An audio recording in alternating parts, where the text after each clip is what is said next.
Greetings, family. This is Cassandra Faye Floyd, also known as the Daughter of the Fates. Um, I am the founder of the Temple of Evolutionary Emergence, and this live that I am doing right now is actually my attempt at doing a pseudo commercial slash promo, if you will. So this one will be very short. I am going to be back on live at 4 p.m. to have another discussion. You can see if you follow me on Facebook, on Twitch, or on YouTube, you can see that I've already created the promo for the next live, which is at 4 p.m. Pacific Standard Time. And that live is entitled To Delight in Suffering. So that one is going to be a pretty deep conversation. It is going to be a conversation that is not for the faint at heart. So there's a trigger warning attached to that discussion, but I feel like it's a discussion that we have to have. Partly, I decided to do this live to delight in suffering as a segue into our next book club, our next book club discussion, which is going to be happening Thursday instead of Wednesday. So this Thursday, on this book that we're currently engrossed in, called Pure Lust: Elemental Feminist Philosophy by Mary Daly. So that book club discussion is going to be Thursday at 6 p.m. Pacific Standard Time. And in studying for our book club discussion today was why I came up with the title for the next live, which is To Delight in Suffering. And so it's going to be kind of, I'm not going to give everything away. You have to participate in the book club to get the fullness of it. But I still thought it was a discussion worth having on a live. Plus, it's been well over a week since I did my last live because I went on an impromptu vacation to Desert Hot Springs. So with all that being said, I'm going to do this promo for my for the retreat that I'm doing at the end of the month. So the retreat, as implied by the title, is called Healing is a Love Language. It is a couples retreat that I am facilitating on February 25th from 1 p.m. to 5 p.m. Pacific Standard Time. The location is 4011 4011 West Jefferson Boulevard here in Los Angeles, California. It is a retreat that I have actually done in the past years ago when living in Tampa. And it was based on my work as a healer. And so I decided that I would attempt to do the same thing, but a much more in-depth version of that retreat here in California. So what to expect from the retreat. So what had me come to this place that I felt like, especially given the period that we're in, the period that we're like kind of transitioning out of, which was the whole COVID, the lockdown, at our collective reevaluation of touch and boundaries and all of this stuff. As a matter of fact, one of the first lives that I did was maybe 2 weeks after the lockdown was official, because I saw the writing on the wall. I knew that this issue was going to be an issue. The issue being the impact of touch, both positively and negatively. So that first live that I did on my YouTube channel, it's posted. It's called the implications of touch deprivation and skin starvation. So that's one aspect of why I felt like this particular workshop was important. The other aspect of it is feedback that I've gotten over the years about couples, from males, from females, and from all the genders in between, about the frustrations that they have at home when asking their partner to show up for them in a healing way. For example, one of the complaints that I get still often is every time I ask my partner to, rub my shoulders or, help me with a headache, they try, but they don't really know what they're doing. So they either make it worse or they don't help at all. And then the other complaint that I get quite frequently from females is every time I ask my partner to help me by touching me, by rubbing my shoulders or maybe rubbing my feet, they automatically make my request transactional. So if I ask them because I'm in pain to rub my shoulders or because I'm tired to rub my feet, they automatically assume that there's going to be some ass, in exchange for me asking them to help me. And it is a serious, I'm being, cute or whatever, but it is something that has been expressed as a serious frustration, particularly, not exclusively, but particularly by women about primarily their male partners. And so even when I started doing this retreat back in Tampa, that was what I was hoping to address. One was to teach couples how to use what they have. It is actually crazy. It's let's see, it's Astracchio.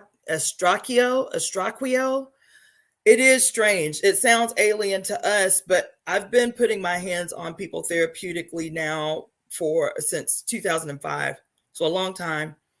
And you would be amazed at how many people will just suffer in silence because they don't trust that their partners will show up for them without the request being transactional.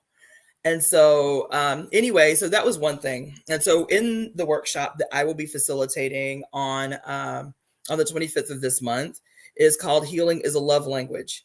And we're going to be covering a lot of territory. It is going to be workshop / seminar style. It is going to be hands-on. I am going to be teaching partners, teaching couples how to basically show up therapeutically for their partner between their sessions with their professional therapist. So teaching them how to feel the direction of the muscle fibers, how to engage those muscle fibers in a way that they're not doing damage and they can actually help in just a few minutes. Teaching them how the points, pressure points. I do acupressure and other in meridian therapy, how to feel with your fingertips what it is that you need to feel so that you can be helpful in those spaces between your session with your massage therapist or your acupuncturist or whatever. And a lot of the time, those sessions are few and far between. And so this is a real gift that I am giving. It is a real gem that I am giving because I am teaching you without having to go to school, without having to take, a weekend workshop and then pay exorbitant amounts of money to do something that you can learn literally in a couple of hours and be really impactful. And it can really strengthen other aspects of your relationship.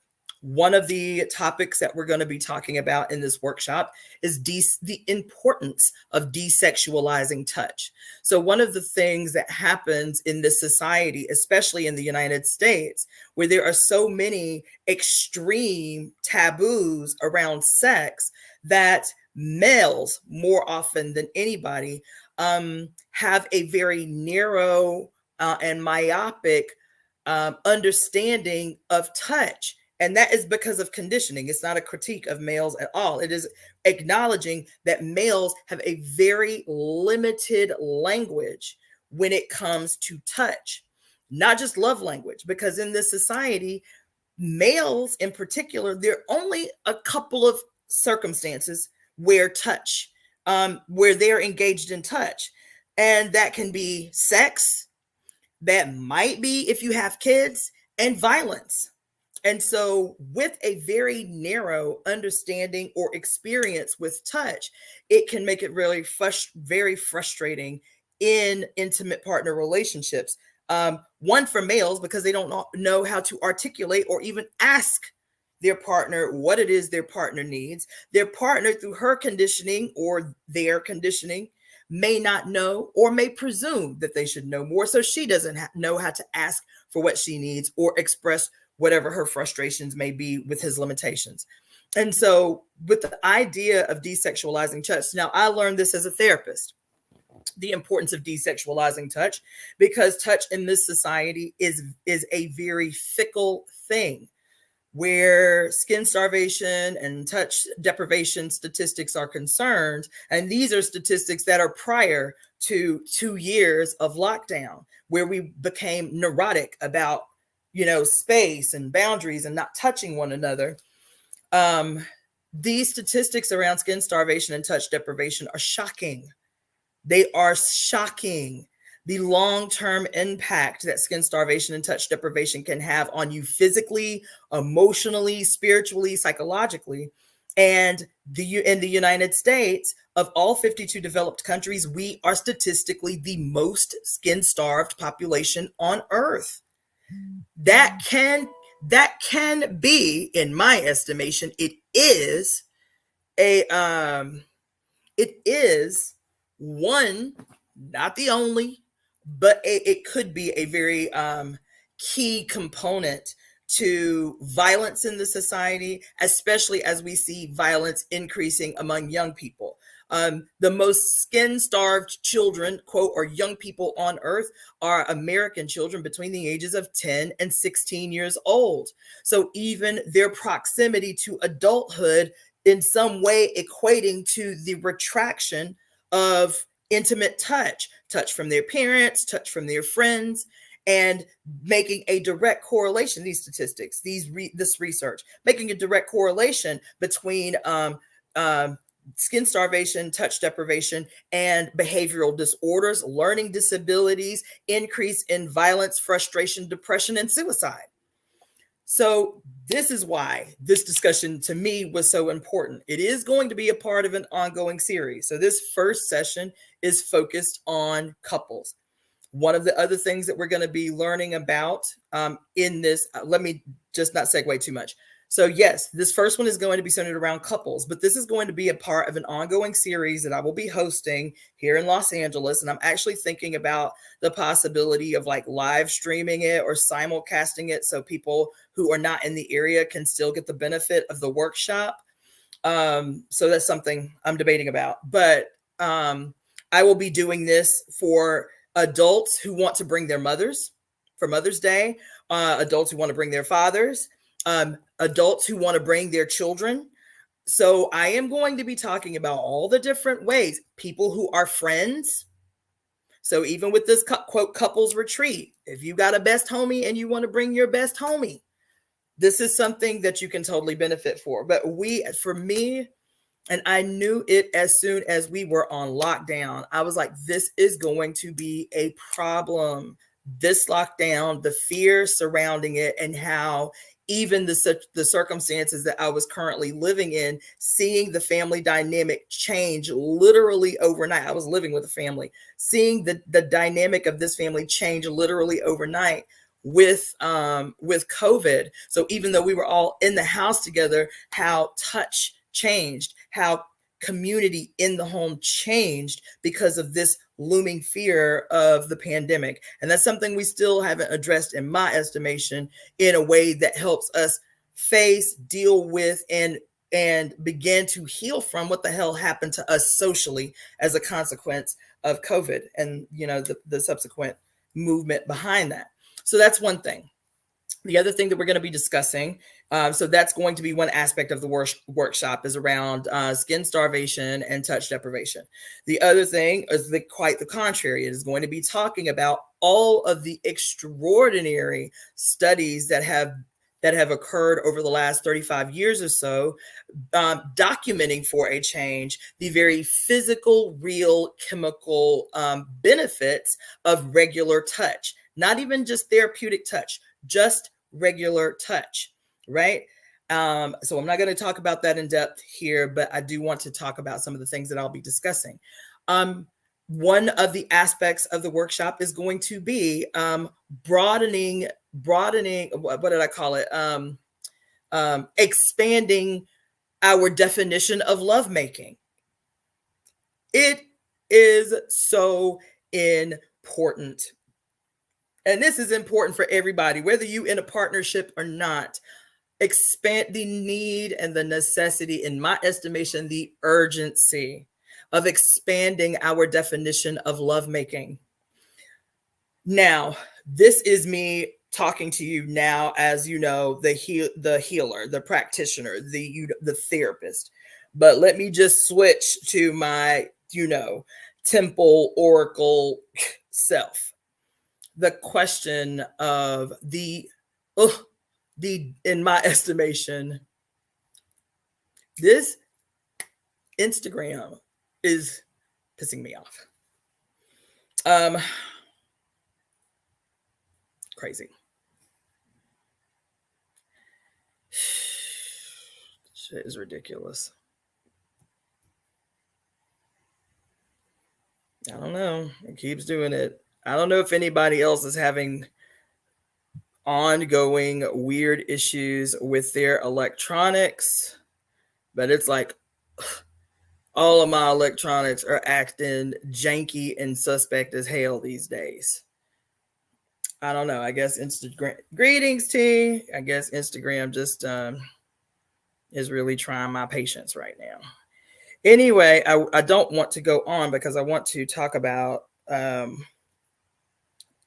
I really want to discuss in a way that people can. Let's see. Ooh, annoying. I guess that's it. This shit with Instagram is really tripping. Really tripping. I don't know what the fuck. But anyway. All right. So what I was saying. Before Instagram started getting on my damn nerves, fucking with my shit. So this idea of expanding our definition of lovemaking isn't just about, quote, partners, people in committed relationships or anything like that. I think everyone, period, whether you are sexually active or not, whether you intend to ever be, sexually active, I think it is so urgent. It is so paramount that we begin to have real conversations about expanding our definition of lovemaking, what lovemaking is, what it can entail, how do we express our needs when engaged in the act of lovemaking, whether it's with a partner, whether it's with a marriage partner, or whether it's in casual relationships or one night stands. How do we expand our definition of lovemaking, and why do I say it is paramount and it is of paramount importance? Now, I'm saying that for two different reasons. One, from my spiritual beliefs about lovemaking and about the role, the integral role that it can play and has to play in our spiritual development, our spiritual evolution. And two, as a healer, as a board certified healer in several different types of medicine, alternative medicine, seeing the negative impacts of a limited and narrow understanding of what lovemaking is, right? And also, I also would say the importance of destigmatizing lovemaking. So that is also going to be a topic that I discuss in depth in this workshop. And the reason that it is important is because I see so many couples. I treat so many couples. I have, relationships with couples where I counsel couples spiritually who love each other, who really, really, really love each other. But their frustrations, their stalemate is all too often their love language, their inability to communicate with one another in a way that they are heard and responded to, right? So that's one thing. The other thing is, I, for example, have been in my adult life single more than I have in a committed relationship. I am the type of woman, I am a Virgo for one, you understand? So when I love hard, but when I'm done, I'm done. And I don't rebound. I take long ass stints between, heartbreak or disappointment in relationships. I'm still a very vibrant and sexually active adult in those long stints between intimate partner relationships. And in my sexual relationships, I have experienced extremes that are good extremes and really horrible extremes.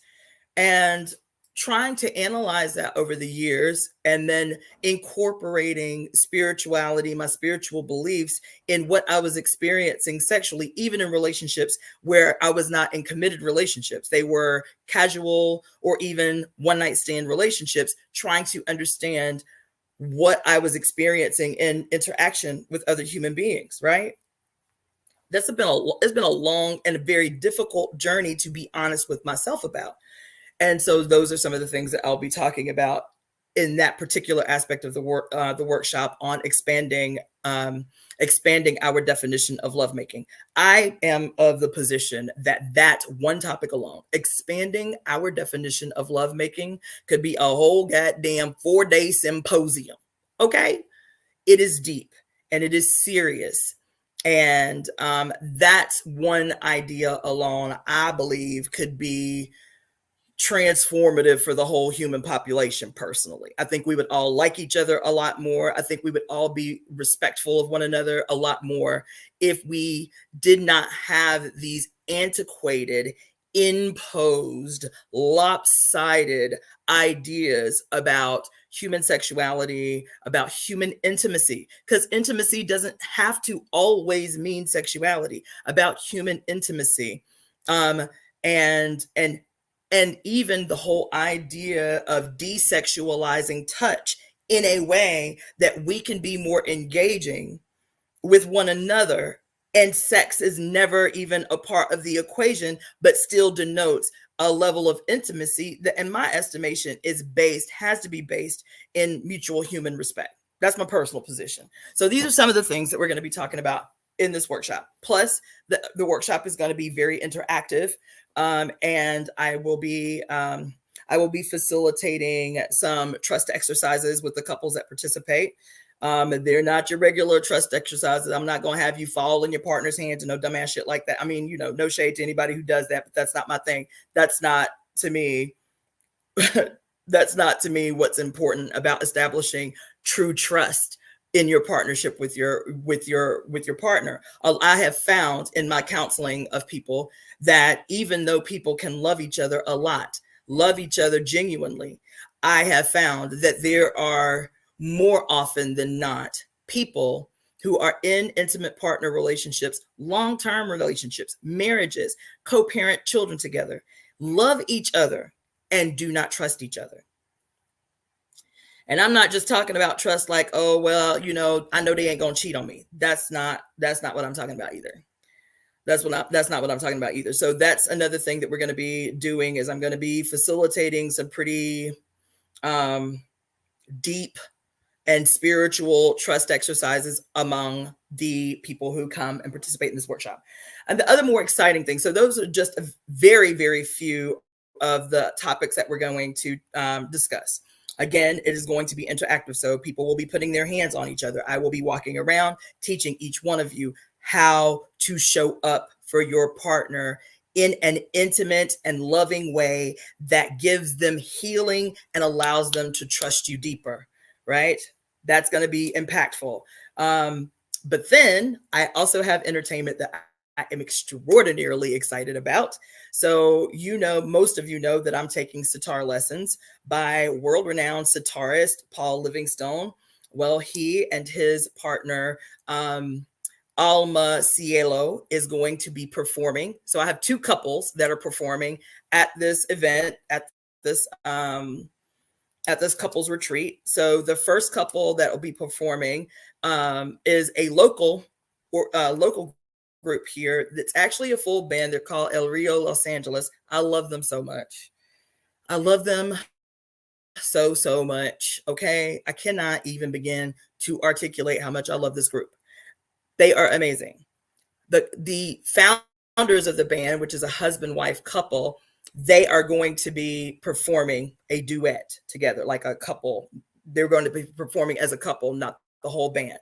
That is going to be impactful. They are amazing. And I will actually leave links in the description below to the Bandcamp pages and the Spotify pages of El Real Los Angeles and of Paul Livingstone and his partner Alma Cielo. So they will be performing.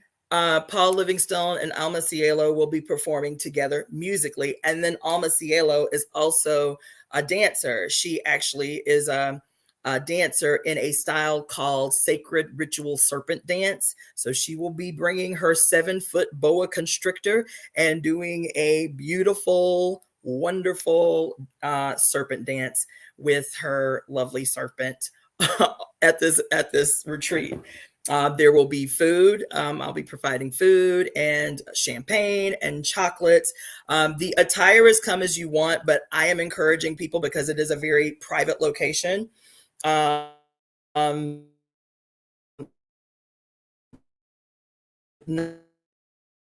open like streets, like street side open or whatever. So I am encouraging people to come in their night attire. You know, if you want to come in your lingerie, if you want to come in your PJs, if you want to come in your nightie, in your, sleep t-shirt or whatever, that's what I'm encouraging. It is not a requirement. And we will provide, like ambiance, if you will. So there are tons of pillows, tons of carpets, some yoga mats, but I encourage people to bring their own yoga mats just in case.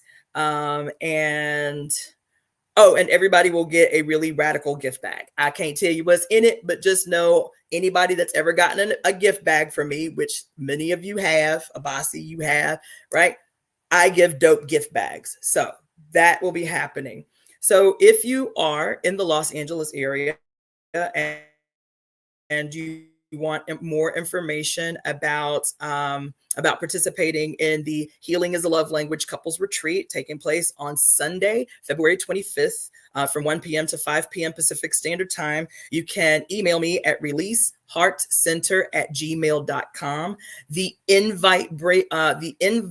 Eventbrite link is in the description below. If you're tuning in from IG, then obviously you're going to have to email me at releaseheartcenter@gmail.com, releaseheartcenter@gmail.com. And I can send you the Eventbrite link so that you can register. There is only room enough for 12 couples, and the tickets are selling. So I encourage you to go, because that is only, I think, 14 days away, this event. So if you need more information, T, I see you. I think it's going to be dope too. I am still debating. I haven't made up my mind yet or not. I have been debating about doing kind of like a simulcast. You guys wouldn't see the couples. You would basically see me. And then the other thing, I should mention this. The other thing is I have to record the event.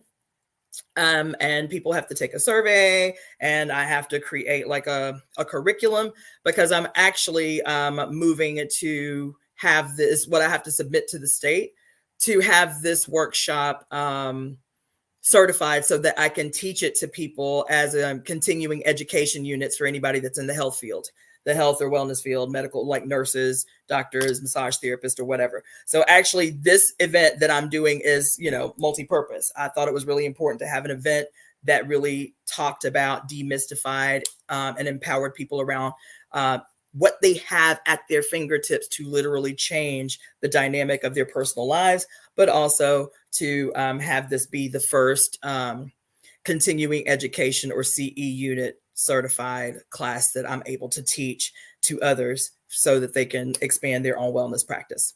So that being said, I have 5 minutes until my next live, which is on a more somber note, I know, but my next live, which is happening in 5 minutes, is called To Suffer in Delight, or To Delight in Suffering. To Delight in Suffering. LeJay, I keep telling you, you don't have to have a boo to join. Okay, you don't have to have a boo to join. I don't have a boo. You feel me? This is important. Get a home girl. Get your mama. If you have children, use a teenage child. This workshop, I told you, it is going to be a part of an ongoing series that I am teaching, not just to couples. This just happens to be the first one because it's quote love month. You feel me? But again, in March, I will be doing it. Okay, I see you, boo. And again, for Mother's Day, for Women's History Month, for Father's Day, I am going to be doing this workshop ongoing because I feel like my biggest motivation for it is like to feel other people's suffering in my body as a consequence of all of these unanswered questions, this misdirection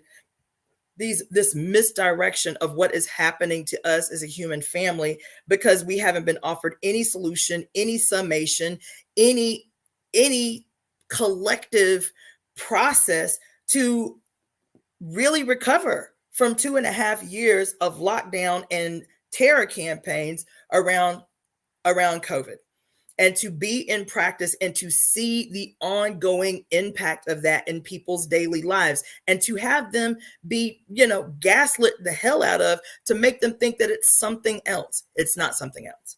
Something happened to us all, to everyone on the planet for 2.5, almost 3 years. And nobody in any position of power has offered us even anything remotely looking like a way forward, a way ahead, a summation, an explanation, a way to heal from. Nothing. It's on to business as usual, and the business is terror.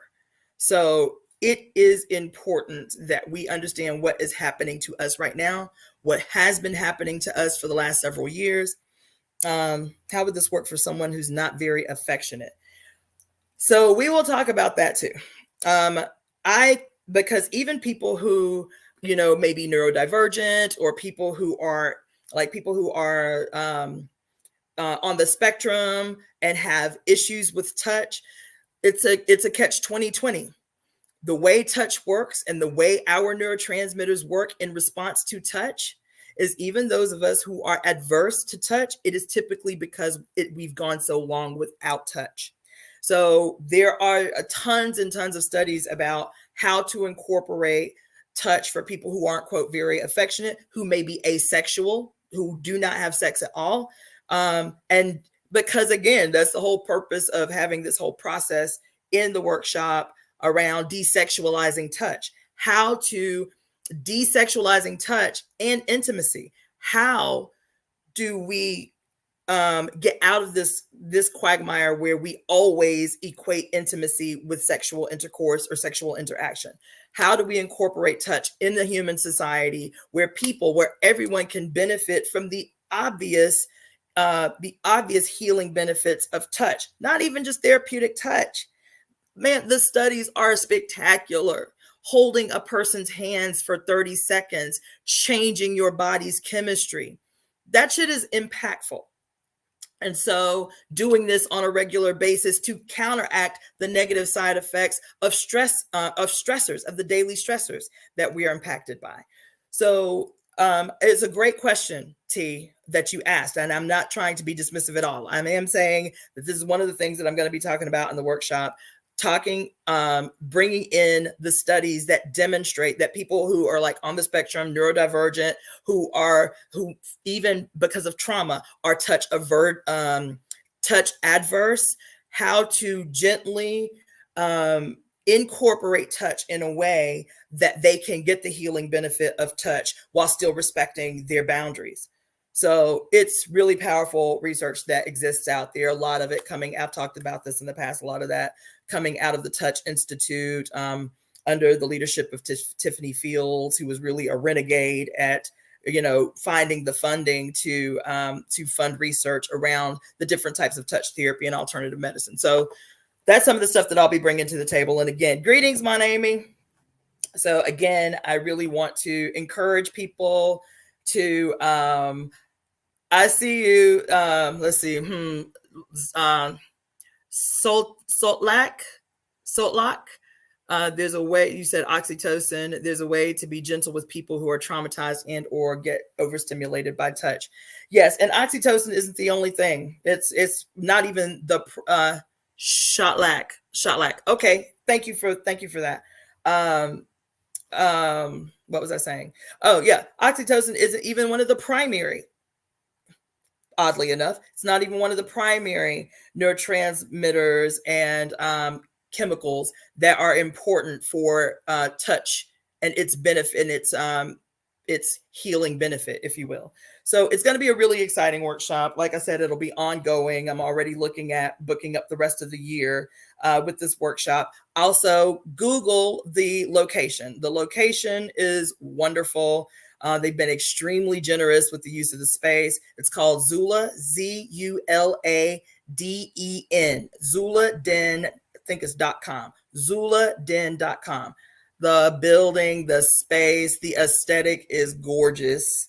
So it's very, very perfect for what it is I'm facilitating on the 25th. So just to round that out, February 25th, Sunday, February 25th, from 1 p.m. to 5 p.m. Pacific Standard Time, I will be facilitating the first in a series of workshops called Healing is a Love Language.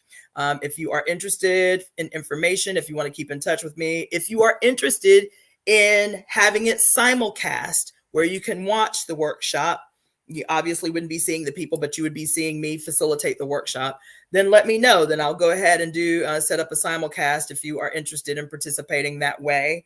And email me at releaseheartcenter@gmail.com, releaseheartcenter@gmail.com, and I'll get that information to you. So I'm going to go ahead and close this out now because I'm 2 minutes late for my next live. This is Cassandra Faye Floyd, also known as the Daughter of the Fates. Thank you, Shotlac. It means blooming, sprouting from the earth. Sending you love for the workshop. I've been seeing so many signs of blue butterflies. Oh, cool. So beautiful to see them with you. Oh, that's awesome. My little blue butterflies. That's awesome. Okay, so I appreciate you all. I will be back literally in 2 seconds. I'm going to shut this live down and reopen with my second live, which is called To Delight in Suffering. It's a deep one. It's not as upbeat and energetic as this one, but the topic must be had. And as a matter of fact, it relates in some ways to this very discussion we just had. So thank you again, and I'll see you in a few minutes.